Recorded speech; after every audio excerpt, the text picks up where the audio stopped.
Hello everyone, I am Abhilasha. Welcome to my channel Study Smart with RK। तो हमने history की class start की थी, उसके 2 पार्ट्स हम कंप्लीट कर चुके हैं। कल हमने महाराणा कुंभा के पॉलिटिकल अचीवमेंट्स तक पढ़ लिया था। अब आज हम उसकी कल्चरल अचीवमेंट्स के बारे में पढ़ेंगे। तो चलिए स्टार्ट करते हैं। तो महाराणा कुंभा ने विजय स्तंभ का निर्माण करवाया था। कब? जब सारंगपुर युद्ध में कुंभा और महमूद खिलजी के बीच में युद्ध हुआ था, तो उसमें अपनी जीत की वजह से उसने विजय स्तंभ का निर्माण करवाया था। तो अब विजय स्तंभ के और अन्य नाम कौन कौन से हैं? कीर्ति स्तंभ, विष्णु ध्वज, गरुड़ ध्वज, मूर्तियों का अजायब घर, मूर्ति कला का विश्वकोश। और गोपीनाथ शर्मा ने इसे हिंदू देवी देवताओं से सजा हुआ व्यवस्थित संग्रहालय बताया है। और गौरीशंकर हीराचंद ओझा ने इसे पौराणिक देवताओं के अमूल्य कोष के बराबर माना है। विजय स्तंभ में कितनी मंजिलें हैं? 9 मंजिला इमारत है ये। इसकी लंबाई 122 फीट और चौड़ाई 30 फीट है। महाराणा स्वरूप सिंह ने इसका पुनर्निर्माण करवाया था। और इसकी 8वीं मंजिल पर कोई भी मूर्ति नहीं है। इसकी 3री मंजिल पर 9 बार अल्लाह लिखा हुआ है अरबी भाषा में। और इसके वास्तुकार कौन है?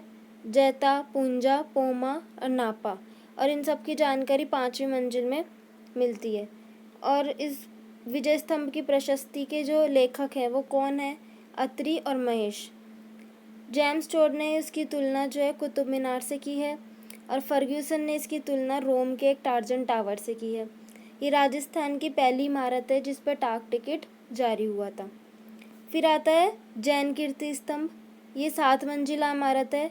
इसका जो निर्माण है वो जीजा शाह बघेरवाल ने करवाया था। ये एक जैन व्यापारी थे जो कि भगवान आदिनाथ को समर्पित है ये स्तंभ।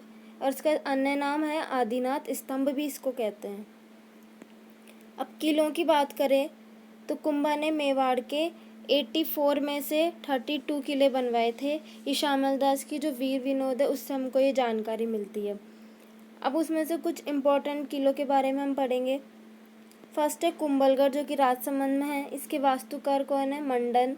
ये मेवाड़ की संकटकालीन राजधानी है। और ये मेवाड़ और मारवाड़ का सीमा प्रहरी भी है। और सबसे ऊपरी जो इस पे स्थान है इसको कटारगढ़ कहते हैं। इसे मेवाड़ की आँख भी कहा जाता है। और इस कुंभलगढ़ प्रशस्ति के जो लेखक है वो कौन है? महेश। अब इस प्रशस्ति में कुंभा को धर्म एवं पवित्रता का अवतार माना है और कर्ण एवं भोज के समान दानवीर माना है। फिर आता है नेक्स्ट अचलगढ़ का किला जो कि सिरोही में है। इसका कुंभा ने 1452 में पुनर्निर्माण करवाया था।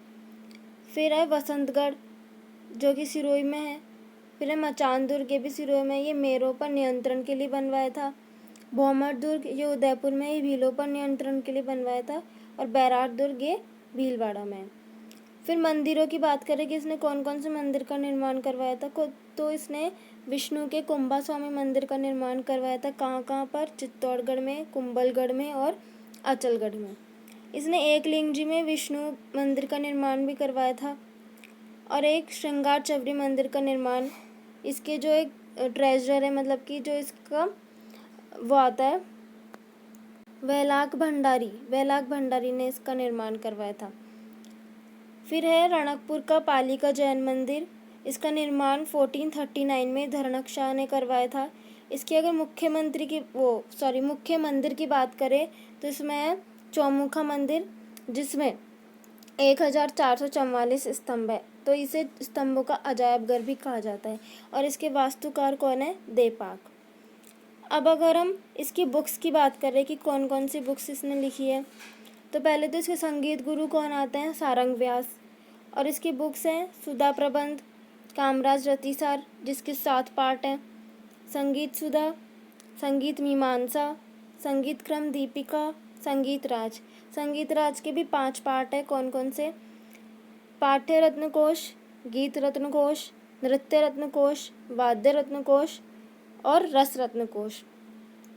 और कुंभा की टीका की बात करें, टीका का मतलब होता है कि वो किसी बुक की जो है शॉर्ट फॉर्म में उसको लिखता है। तो जयदेव की जो गीत गोविंद है इस बुक को उसने शॉर्ट फॉर्म में करके लिखा और उस बुक का नाम दिया रसिक प्रिया। और संगीत रत्नाकर जो कि सारंगधर की है उसको भी लिखा था। और बाणभट्ट की चंडी शतक। अब इसके 4 नाटक की बात करें तो इसने कन्नड़, मेवाड़ी, मराठी और संस्कृत भाषा में दिए। कन्नड़ में मुरारी संगीत, मेवाड़ी में रसनंदिनी, मराठी में नंदिनी मराठी और संस्कृत भाषा में लिखा अतुल्य चातुरी। अब इसके कुछ दरबारी विद्वान की बात करें, कोर्ट स्कॉलर्स की बात करें, तो फर्स्ट है कान्य व्यास। उन्होंने एकलिंग महात्म्य नामक बुक लिखी थी, जिसके फर्स्ट पार्ट में जो राजवर्णन है वो कुंभा ने लिखा था। नेक्स्ट है मेहाजी। इन्होंने तीर्थमाला लिखी थी, जिसमें 120 तीर्थों का वर्णन है और उसमें से रणकपुर और कुंभलगढ़ का भी वर्णन है। फिर है मंडन। मंडन ने क्या, ये कुंभलगढ़ के वास्तुकार थे। इनकी बुक्स कौन कौन सी आती है? देवमूर्ति प्रकरण, प्रासाद मंडन, रूप मंडन, राजवल्लभ, वास्तुसार, कोदंड मंडन। कोदंड मंडन में धनुष के बारे में बताया गया और रूप मंडन में इसे मूर्तियों के बारे में बताया गया। फिर नेक्स्ट है नाथा। ये मंडन का ही भाई था। इसकी बुक थी वास्तु मंजरी।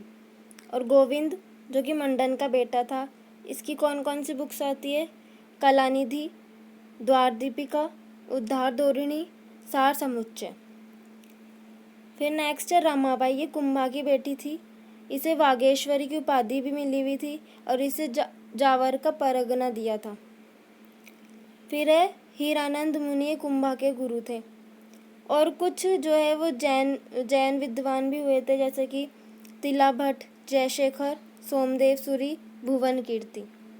और इस कुंभा ने जैनों का तीर्थयात्री जो कर है वो हटा दिया था। अब कुंभा को कौन कौन सी उपाधियाँ दी गई थी? टाइटल्स इसको कौन कौन से दिए थे?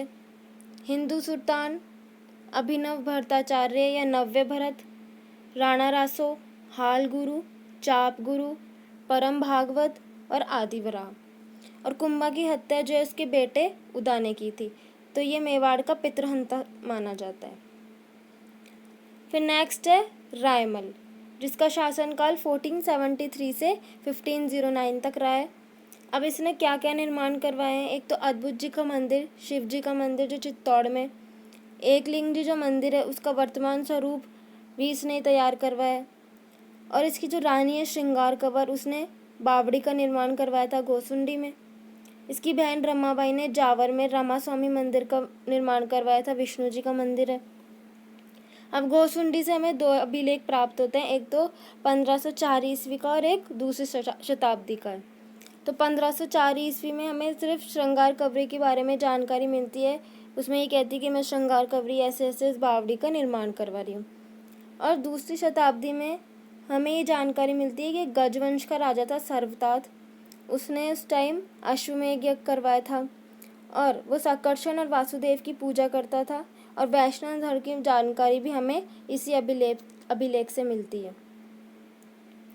फिर नेक्स्ट है रायमल के 3 बेटे थे, एक पृथ्वीराज, जयमल और सांगा। पृथ्वीराज की बात करें तो इसे उड़ना राजकुमार कहा जाता था।